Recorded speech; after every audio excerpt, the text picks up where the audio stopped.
Hello mga idol, kumusta ho kayong lahat? Manguha naman ho ako mga idol ng tawag dito sa amin yung hapay. Pero sa Tagalog ho nito mga idol, gabi daw ho yung tawag nito.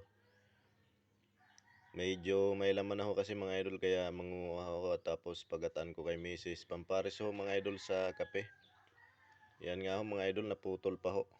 Sayang nga ho mga idol, naputol pa ho, pwede ko pa sanang itanim yan mga idol. Kung hindi ho naputol, kunin lang ho yung laman tapos itanim ho ulit. Kung natatandaan nyo ho mga idol, ito po yung nilagyan ko ng lupa sa puno nila para magkaroon ho ng laman.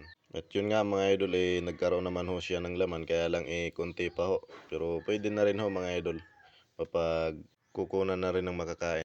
At isa din ho ito mga idol sa mga paborito ko, kaya nagtanim ho ako nito. Maraming salamat po sa inyong panonood. Pa-share naman ho mga idol at pa-react na rin ho. At syempre, payakap na rin ho mga idol. Maraming salamat po sa inyong walang sawang suporta.